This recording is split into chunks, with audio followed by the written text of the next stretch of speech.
Hey, Tony here. Just a reminder, if you want to support the show, then you can head on over to our Patreon page, and for as little as $1 a month, you can make sure that we can keep investigating the crazy Japanese things that we love to investigate. So check it out at japankyo.com/Patreon. So he was calling me good looking, which in the bathroom while we're both peeing.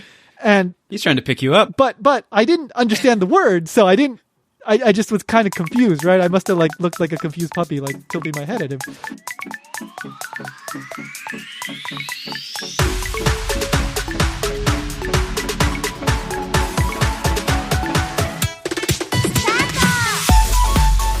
Welcome to Ichimon Japan. I'm Tony and I'm Ryan. All right, so as always, Ichimon means one question, and what we do is we ask one question related to Japan and try to learn a little bit about Japan in the process of answering that question. So today's question is, have you ever had any weird experiences in Japan? I was wondering how you were going to phrase the question. Yeah, I came up with that this morning. Yeah, so a little insight behind the scenes. Yeah, often I'm trying different phrasings of these questions all up until the moment we record. Yeah, they usually start as some kind of joke on Seinfeld as, what's the deal with something? Yeah, something like that. And then I want to reword it. But anyway, so I want to make it clear though, there is this general idea that, Japan's such a weird and wacky place, but no, 99% of what you experience in Japan is pretty normal, boring, mundane stuff, especially when you're living there and you're just working, and, the day-to-day stuff over there is pretty much, pretty comparable to the day-to-day stuff that you would find in the US. People go to work, they go home. I feel like in the U.S. you're much more likely to find weird experiences than here. Yeah, so you really, weird experiences happen, or sometimes, you go and put yourself in a situation you normally wouldn't be in, and stuff happens. But, some funny, interesting stuff does happen, especially if you're there for a long time, and it's just inevitable. No matter where you are, that's going to happen. So we wanted to kind of talk about some of our experiences, some things that have happened to us that we thought were interesting or weird or notable in some way. So when I was living in Japan the second time around, I was working as an English teacher on JET. I taught at 3 different schools, and Ryan is currently teaching as an English teacher, correct? Yes, only one school. Yes. So, of course, you spend maybe a very large amount of time at your different schools. So often you will encounter interesting teachers or interesting students. And I had one very peculiar teacher at my school, the main school that I worked at. It was a junior high, and he was one of the English teachers. And he, on first glance, he just seems like a typical guy. He's I guess he must have been around 50. He had a belly. He was not thin by any means. He was a little overweight. Bald guy, had glasses. Always wore black. So he'd wear a black shirt, black pants, and then, when it got a little colder, he'd wear a black jacket on top, just completely black. It didn't matter if it was sports day or if it was a formal occasion or if it was just regular everyday, Monday to Friday, always black. So I noticed that pretty quickly. And then I noticed also that the other teachers would call him bossu, right? Boss. Yeah. And he was one of the older teachers there. He was, I think, one of the division heads, of their, because they each have different subject, Do you remember what subject he was? I can't be sure. I maybe English, just because he was an English teacher, but I can't be totally sure. It would be weird for the English teacher to be the head of the math department, though. Because each of the 3 grade levels have their own little divisions, right? So he was probably the chief of the English section for whatever year he was in. Okay. And I was there at that school 3 years, so I saw him switch around different grade levels. And he was there the entire 3 years. So they would call him bossu, right? Boss. And so that was an interesting nickname, and I never was able to find an occasion to find out the reason for this. And then this is the thing that really just took it over the edge. But, I would be in the staff room. I think many English teachers that have worked in the Japanese like junior highs, they know that there can be a lot of downtime. So you're sitting in the staff room just trying to find something to do. And one day, me and the other English teacher that were there, because there were two of us there, foreign English teachers, we heard like someone starting to meow like a cat. And just go meow, right? And we look and it was this teacher, the boss guy, right?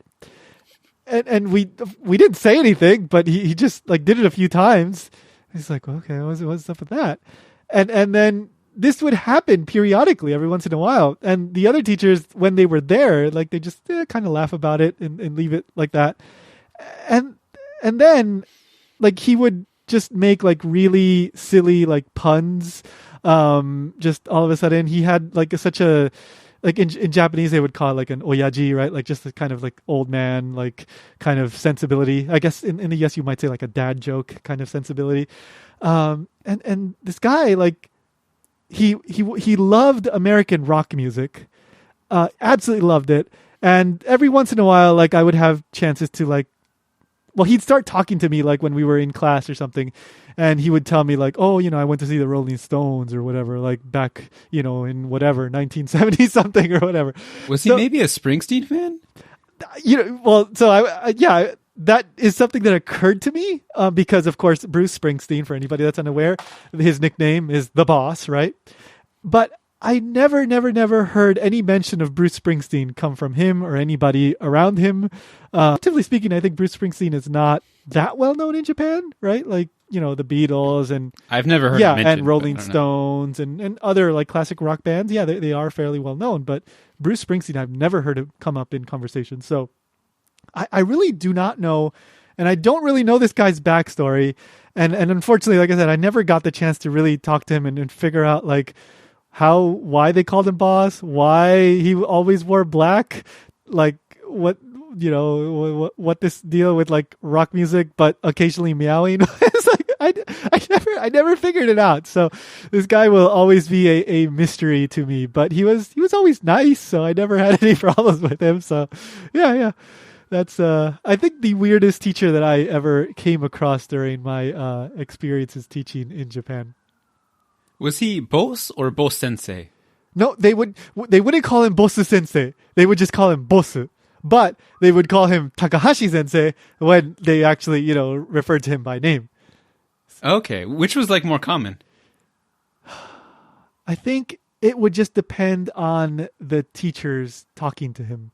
So okay. Because there were some teachers there that also like him had stayed there for a very long time, because in Japan they rotate the teachers pretty frequently. But in I don't know if it's like this in every city and every district, but if the school requests, they can have the teacher stay longer, I think, or maybe the teacher has to request themselves. I'm not totally clear on how it works, but if there is a request, then the teacher can stay longer. So him and a few of the other teachers had been there, like they were senior at that school. So I think some of the older teachers would usually call him bosu, if they were alone in the staff room. But, maybe some of the younger teachers tended to call him more like Takahashi sensei. So, yeah. That's interesting. Yeah. The school I'm at now, there is a teacher who he has told me and other teachers have told me his nickname is Bill. Okay. But I've never actually heard anyone call him that. It's always just name sensei. Huh. Biru. That's... I asked why. It's not an interesting story. Apparently, when he was in college, he was a fan of Bill Clinton. End of story. That's a fan of Bill Clinton. Maybe he liked this. I'm not even sure if he still is, because when I mentioned Clinton like recently, he looked a little bit embarrassed and was just like, yeah. He's like, he doesn't play the saxophone enough anymore. I don't know what it would be, but... Huh. All right. But that does remind me of my weirdest teacher story. Yeah. So this was a young teacher who I worked with recently, so I'm going to try to keep it anonymous, but the stories are so like definitely uniquely her. Yeah. She would just ask the weirdest questions and just talk in the weirdest expressions. Mm-hmm. And this was her. She was a Japanese teacher, but she was trying to learn English. And no joke, the reason she wanted to learn English was her dream was to move to France and become a witch. Huh. Uh-huh. And when she told me this, I like kind of joked like, "Oh, like Harry Potter?" And then like some other teacher's like, "No, she's being serious. She wants to be a witch." Did she say like Majo ni naritai? Yeah. Yeah. Well, she would usually say, she would try to use English. So like, I want to be witchy. That's cute, but then I was weird. like Majo, like hi Majo desu. Just like okay. So I guess she would be the Japanese version of like kind of like new age hippie girl. So she believed in like magic healing crystals and stuff. Oh, okay. And she wanted to go to France because apparently that's where witchcraft school is. Yeah, well, obviously. I mean, geez, Ryan, didn't you know? I mean, there actually was a school she had in mind, so she did do her research and find a school. So by a school, you mean like an actual witchcraft school? I guess so. Well, she wanted to be a good witch who used potions to heal. Do they offer visas? I don't know. I was also always like, why are you studying English then? Shouldn't you be studying French? Yeah. Or I guess it's like Latin, like English is the universal language among witches. Like, you know. Yeah, but I feel like the people running the witch school probably don't speak English. Yeah. That is okay. I mean, but yeah, that was a weird thing. She was very nice though. Like I want to stress, like, despite the weirdness of her personality, she was always super friendly, super positive. But she would also just express questions in the weirdest ways. So like one day she came up to me and I think in Japanese, she asked me like, Neko tabeta koto aru? Which means, please. Which is like, have you ever eaten cat? Uh-huh. And I was just like, huh? No? And she's like, oh, no, not like, and then she like mimic eating like food, like not that kind of eating, the other kind. What other kind? And she's like, what? And there's like other Japanese teachers around me too, just like to point out that they were also like looking at her like, what are you talking about? Uh-huh. Apparently she liked cats and she had several. And a way she would play with them is they would like stick their paws in her mouth, and she referred to that as neko o taberu. Oh. So rather than just like describing my cat puts its paw in my mouth, have you ever done that? Yeah. She just went straight to, do you eat cats? Which I mean, even asking that question in that phrasing randomly is still a pretty weird question. And that's the thing. It was always completely out of the blue. Like, there would never be context. It would just be like, have you ever done really weird thing I've never heard of? And then me just like, huh? Like doubting if your Japanese understanding is flawed somehow. Exactly that. Every time I would be like, I don't know if this is a language barrier or if you're just saying weird stuff no one knows what you're talking about. I'm pretty sure I understand the words that are coming out of your mouth, but they don't make sense. I talked with the other Japanese teachers, and they're like, yes, it is not your Japanese. We have the same issue. Yeah. Okay. So I think to reinforce here, this is not because she was Japanese. This is because she was just like a peculiar person. Yes. Oh, okay. I feel like she always assumed everyone understood the context in her head, so she just never said it. Right. Yeah. Well, obviously to her, like eating cats, like just makes sense. So obviously other people would understand. So, yeah. Huh. And I don't think she was saying it like to be humorous. Like she was like, why don't you know what I'm talking about? Right. That's interesting. I guess she's just a very good test taker and was able to just make her way through school, become a teacher, get certified. But when it came to, like more daily interaction kind of things, it lives in her own bubble. Well, I want to stress because like I had a pretty good like friendship with her, so I don't want to make her sound negative. Sure. And I think that the students didn't know how weird she was. Oh, okay. And I think she was a good teacher generally. And she was like a fine teacher and everything. It was just like weird personality. Because I've worked with like people who are, I think, both bad teachers and like bad at office life things. Like they just get in fights with everyone. Yeah. She was not that. Right. Yeah. Well, she seems very friendly and personable. She was. It was always like positive and nice. Like another teacher whose name I fortunately don't remember, so I can't really like expose him, was basically just an a-hole to everyone. He thought it was like a good greeting to insult people. Yeah. Huh. Actually, I just remembered another weird teacher at that same school, and he was there. I think he was there the entire 3 years, and so this guy was a science teacher, if I remember correctly. I think I may have just like exchanged greetings in the entire 3 years. I never had a proper conversation with him, but he always wore short sleeves, no matter what the occasion.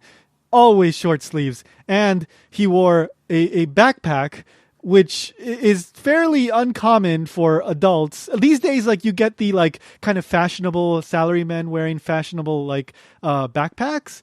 You do see that like on the streets, but he wasn't really wearing like a fashionable backpack. Like it stood out, but I think that's important to like state it that way because no other teacher would wear a backpack to school. So you're describing me. And well, the foreigners are different. The foreigners live in their own like. Well, I bike there, and it's hard to bike with like a briefcase. True. Yeah, I mean, I think most of the teachers, if not all of them, like drove to the school where I was. But anyway, so but really, the thing that really stood out was that he always, even in the winter when he was outside, was wearing short sleeves. And I was in Kobe, which yes, compared to Sapporo or Tohoku, is not anywhere near as cold, but you could still get like a sprinkling of snow every once in a while. Like it was certainly not short sleeve weather for the average person. So that, yeah. And I don't know what his deal was, but perhaps he was just trying to like, show the kids like, oh, you got to be like strong and gaman and like persistent or patience. Right. I really don't know, but yeah, that was another one that I never figured out. I had a teacher who also always wore short sleeves, but I think she just preferred the style. Mm-hmm. I also think she might have intentionally tried to non-conform.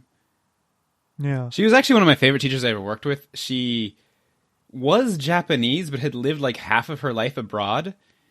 And at this point, she had just come back to Japan for like 2 years because she wanted her children to see Japan. Okay. But I don't know if she was expecting it or if it surprised her, but like her personality had adjusted so much that she did not like living in Japan. Yeah, I think that happens. That definitely happens a lot. Yeah, she's already left since then, so I miss her. But especially in a school, right? Like where it's I don't know, like everything falls on the teacher, right? Like things that would normally be the responsibility of parents, like everything goes to the teacher first, and it's really a stressful job. So that's tough. Any other school things that occur to you? We can always revisit this later in the episode. I'm trying to think if there's any other teacher ones. Mm-hmm. Most teachers I've worked with have been pretty normal. Yeah. We've had teacher dramas and stuff. Not really with me because I'm pretty friendly, but I think they're just like normal school drama things you'd see. Yeah.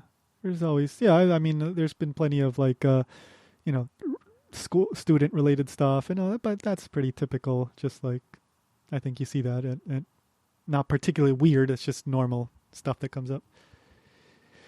Okay. So, I have another one that's not in, a school setting, but, maybe you've come across this, Ryan. I don't think we've ever discussed this topic, but before you say it, yes, I've come across it 12 times a day. Oh, there you go. Okay, so I was unaware that you were living in such a hotbed of what I'm about to. Yes, we are the Japanese capital of what you're about to talk about. Yeah. All right. So, you must have a lot to say on this topic. All right. So, this is when I was living in Kobe. A friend of mine came to visit me from the U.S. And so I spent most days like taking him around. And I was in Kobe, so we'd go to Kyoto and Nara and Osaka and all around, the Kansai area. There's a lot to see there. So we're, riding trains and all that. And we go to Kyoto. We take the train there, and we use the Keihan line, if anybody's familiar with the Keihan line in Osaka. Yeah, and we go to... we're trying to get to Sanjūsangen-dō, which is this very... it's a temple with a ton of like wooden statues and a giant statue of like Kanon. Very very cool at least place. 33. Yeah. Well, Sanju-san refers to the pillars okay. in the structure. It's, I think, if I remember correctly, the longest wooden structure in Japan. If I'm getting that correctly. It's a great place. I highly recommend it. But we get out from the train station, and then we were about to start heading in the direction of that temple.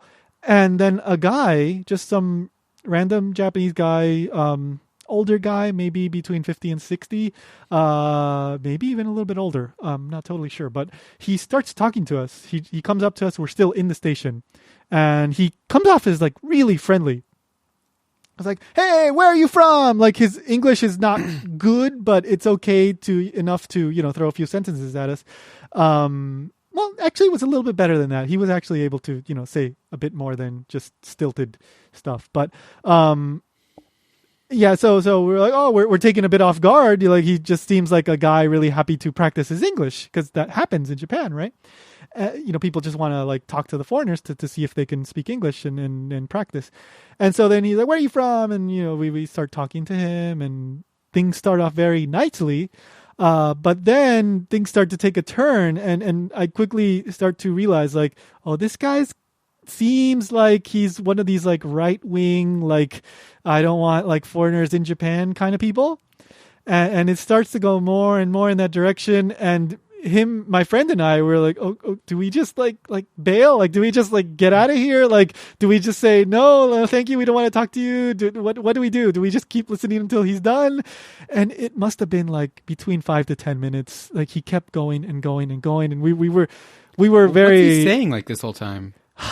You know what? This has been like close to 10 years ago, so I can't remember everything. But he started talking bad about like the U.S. in a way that was making us feel uncomfortable, in a way that like it was like he was taking it out on us, right? Okay, so it felt like an attack directed at you? Yeah, it felt like he was taking it out on us, even though he wasn't saying like, you guys did this or that. But we were feeling very uncomfortable. Okay, I think that's the best way I could put it, because unfortunately it's been so long that I don't remember the exact words that he said. But partway into this interaction, this train station employee even said like, "Are you guys okay? Leave him alone." Like he told like the guy that was talking to us, like he didn't get out of his little stall, but he just said like, "Hey, like leave him alone. Like they're okay. Like just don't bother them." And he's like, "Oh, okay." And then he kept going for a few minutes. And then finally, like my friend and I were like, "Okay, sorry, we have to go to this temple. Sorry." And then we left. We just walked away. And the second we said like we have to go, he just kind of like shut down and said, "Okay, bye." And just basically like walked away.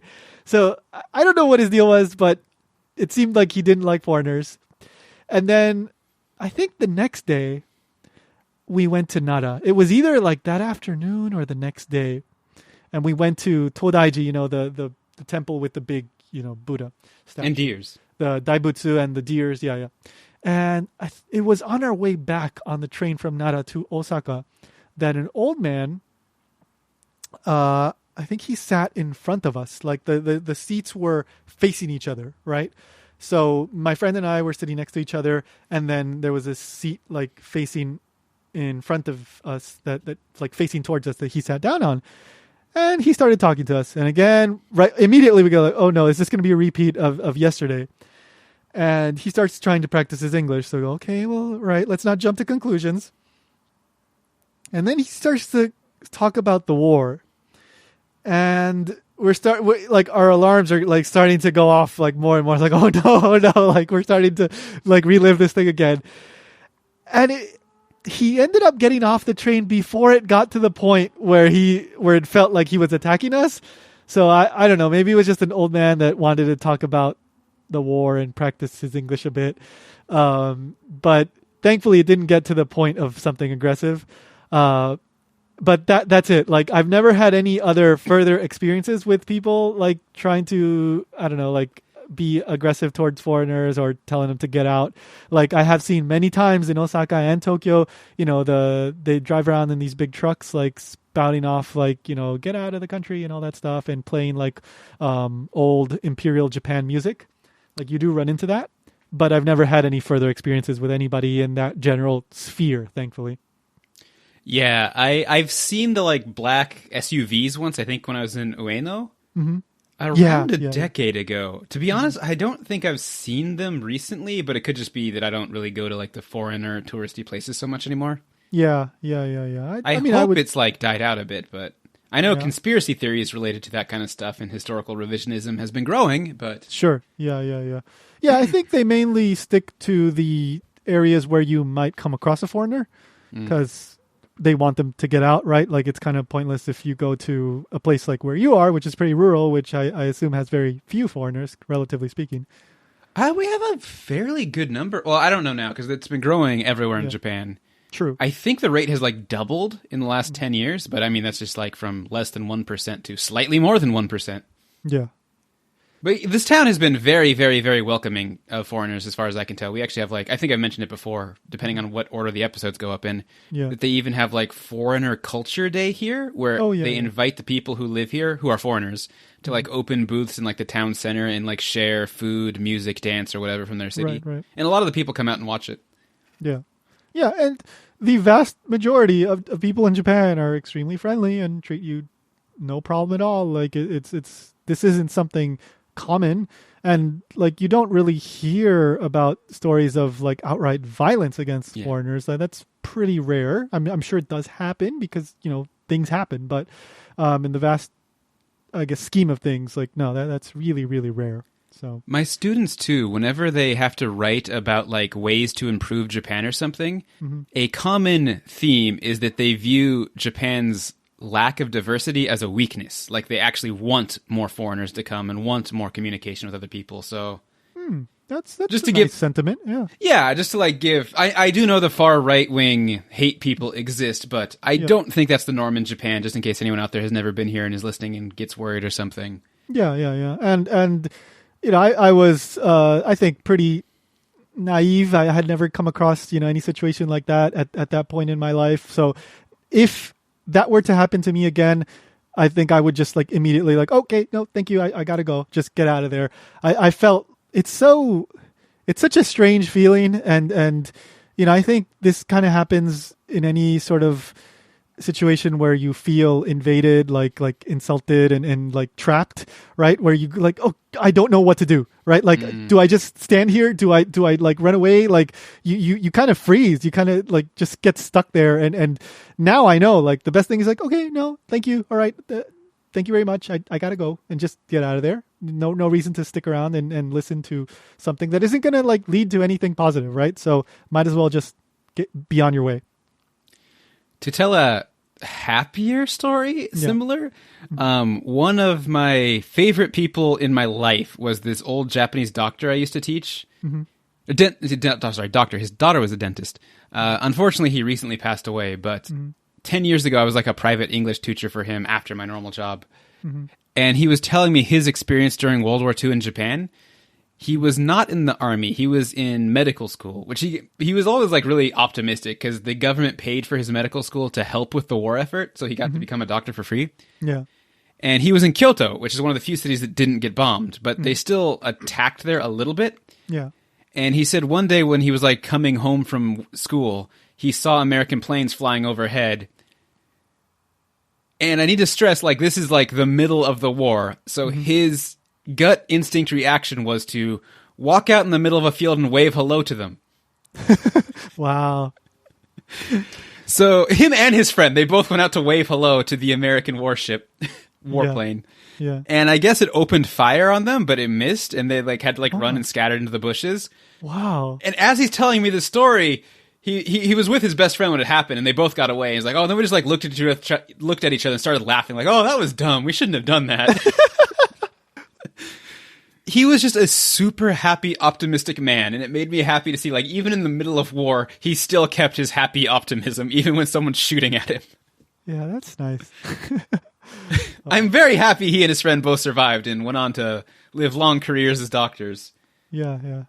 As I mentioned, he passed away, but I think he was like 94, so he had a long life. Yeah. Huh. All right, so I think we can take a break and then come back. I have at least one more story, unless I suddenly remember more. Sounds good to me. All right. Hey, it's commercial time. So If you're going to be doing some shopping on Amazon anytime soon, then please consider using the Amazon associate link for japankyo.com. You can go to the homepage at japankyo.com, click on the links, or just type in japankyo.com/Amazon. That'll take you to the front page of Amazon where you can buy your toilet papers and your cameras and your whatever else you're going to buy. And a tiny percentage of that purchase is going to come our way to fund Ichimon Japan, Japan Station, and all the projects that I'm running out of japankyo.com. That's the blog that started it all. So it won't cost you anything extra, and you get to support the content that I hope you enjoy. Otherwise, why are you listening, right? Like, I don't think you'd be listening right now if you didn't like it. So yeah, keep it in mind, japankyo.com/Amazon. And let's get back to the show because we're about to delve into the craziest experience that I've ever had in Japan, and it takes place in a bathroom. So enough said. Let's go. Okay, back to story time. Welcome back. Yeah, so Ryan, you had a story you wanted to share.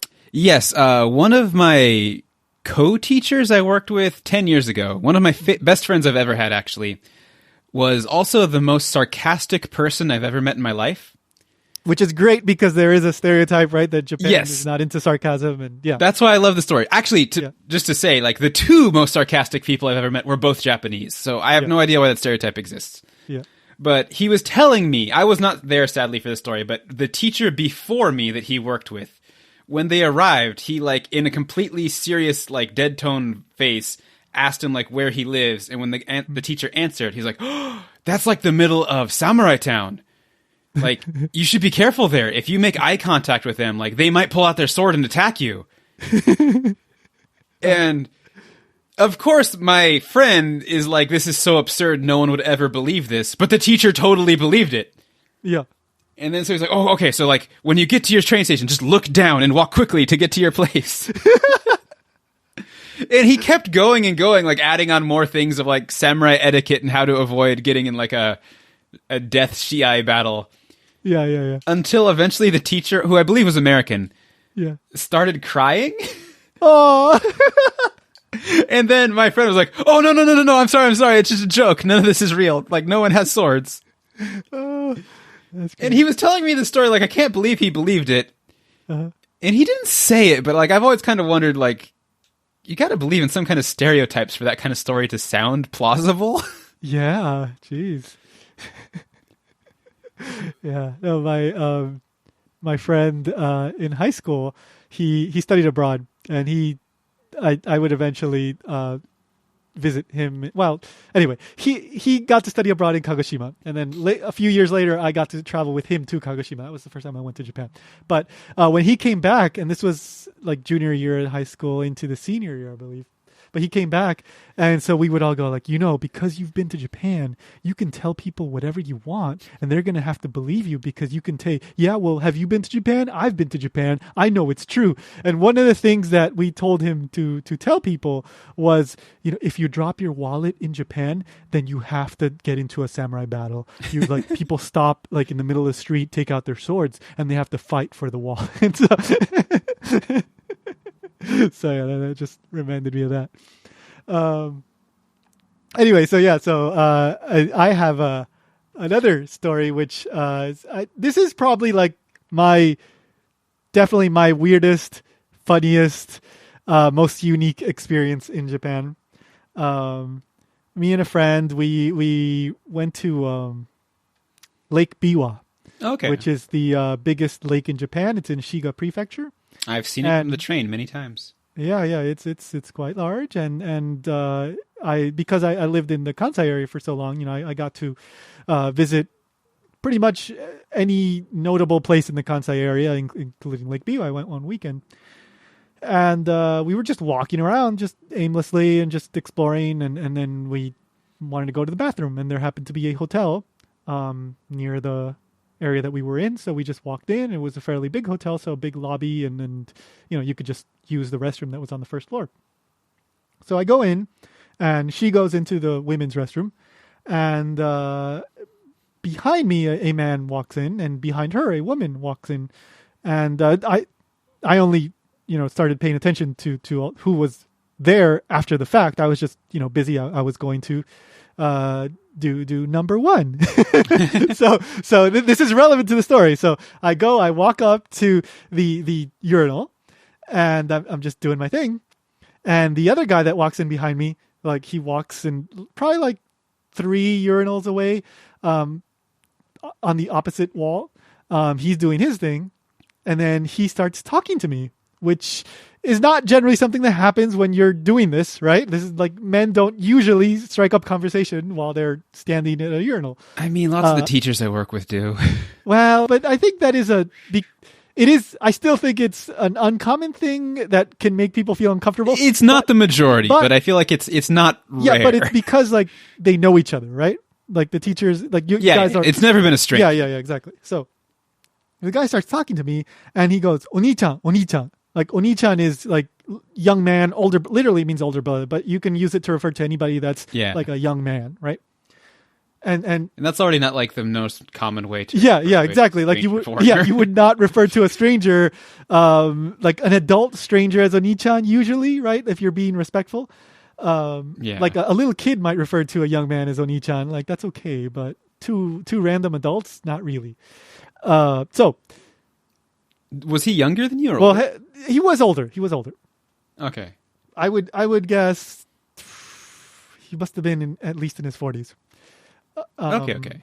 And I was early mid 20s, maybe. Probably, I'll just say around 24, 25. I can't remember exactly what year this was in, but anyway, so he starts trying to get my attention, and I ignore it at first because I can't believe that somebody's like talking to me. Like I can't, like, doesn't make sense. Like he must be talking to himself or something, right? And he named himself Nietzsche. I don't know. Like it doesn't make sense to me, right? Like why would this guy try to strike up a conversation with me?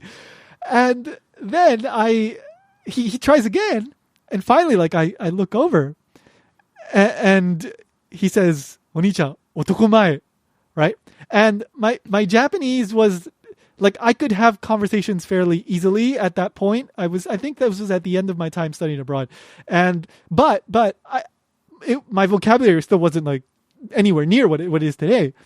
And so I wasn't familiar with the term otokomae, which basically just means like handsome, good looking, right? So he was calling me good looking, which in the bathroom while we're both peeing, and he's trying to pick you up. But I didn't understand the word, so I just was kind of confused, right? I must have like looked like a confused puppy, like tilting my head at him.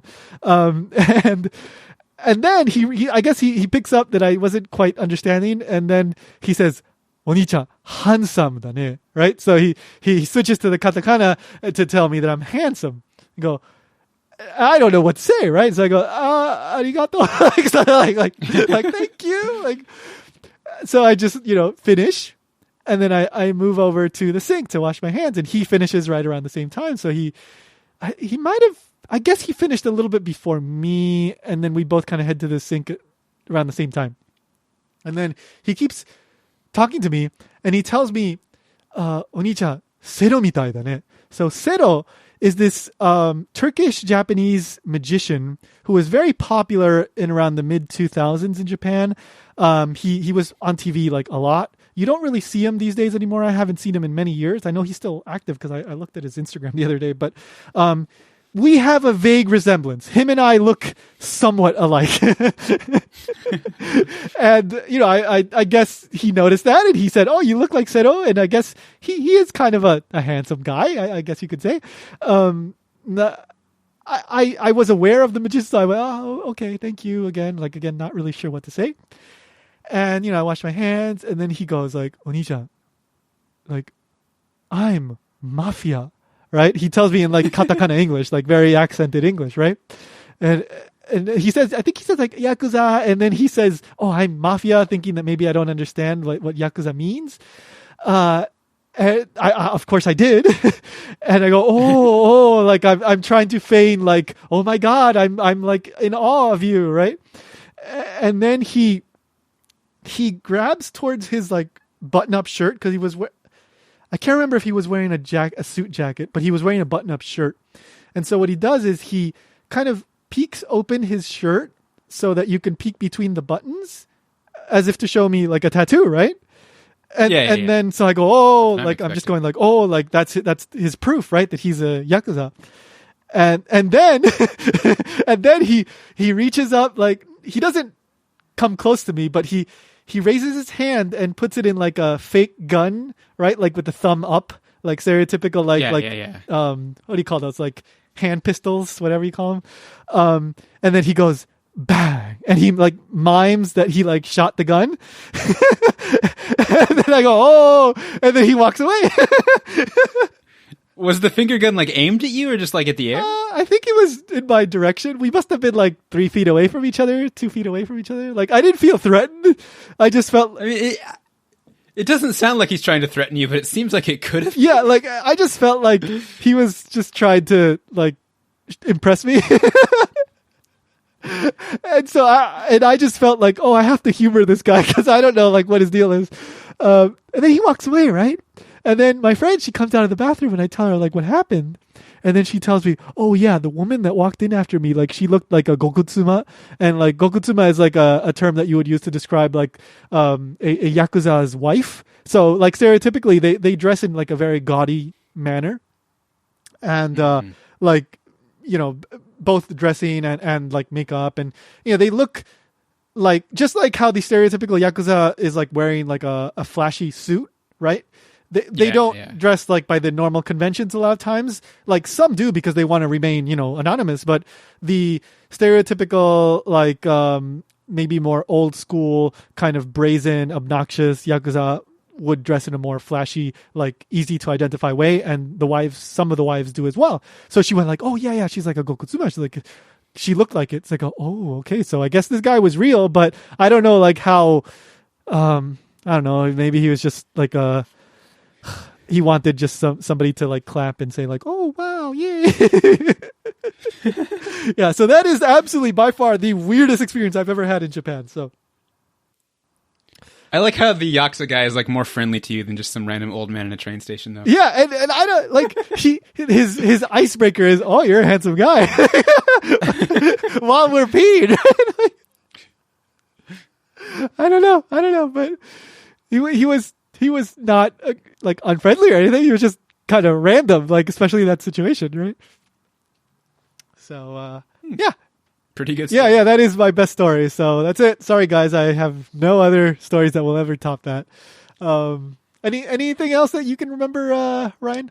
Or is that, should we wind down? Not really. Yeah. All right. I remember I saw a group of yakuza once in Mexico in... Interesting. Oh, what's that place called? In Cancun. Yeah. We went to like a hotel pool. Yeah. And like 5 Japanese guys got in the pool and they were all like back tattooed up. Oh, wow. But okay, so your story kind of conforms to the like image of yakuza I've had, which isn't really the movie image of them being like scary criminal dudes, but more like bro people. Yeah, I get what you mean. Because seeing like, again, this is on vacation, so they're not doing business or anything, but they're just literally playing like you'd imagine college frat boys like splashing each other and stuff. But think about it this way: like for them to do that in Japan, that would be, oh my god, oh wow, yeah, that would be a big deal. But yeah, I think this was in Mexico though. I'm pretty sure no one knew what the heck back tattoos were. Not at all. And just, like some tourists hanging out. Yeah, there's far more obnoxious people probably like on a daily basis that there. I don't think you're being obnoxious, just like frolicking. That's cute. Enjoying themselves by the pool. Let's say that. Yeah, I mean the image of yakuza is like they're not going around like killing people most of the time, right? They're what you know. Just I've never like done deep research into this, but my understanding is they're more like the behind the scenes money laundering, like, you know, managing behind the like kind of shady businesses rather than going around killing people, even though you every once in a while you do hear of like a killing, just some random person getting shot, but that is pretty rare. My perception is pretty much the same. Behind the scenes, corrupt businessy things more so than just overt mayhem. Yeah. And just talking to random foreigners in bathrooms. Right? Yeah, and telling them they're handsome. Yeah. Oh, you're a handsome boy. At least they're always friendly and polite. Yes. So, and I will never, ever forget the word otokomae. Like, never in my life. I learned that moment, and we're like, okay, now I know. So there you go. If you want to learn Japanese well, talk to Yakuza. Yeah, often weird situations that will imprint themselves in your mind. All right. So I think we're good. If you, the listener, have any weird story you'd like to share with us, we'd love to give it a read. You can send an email over to ichimon@japankyo.com. You can also leave a review. Why not? Subscribe and follow on social media at Japankyo News. So do all that, and we'll be back next time. See you then.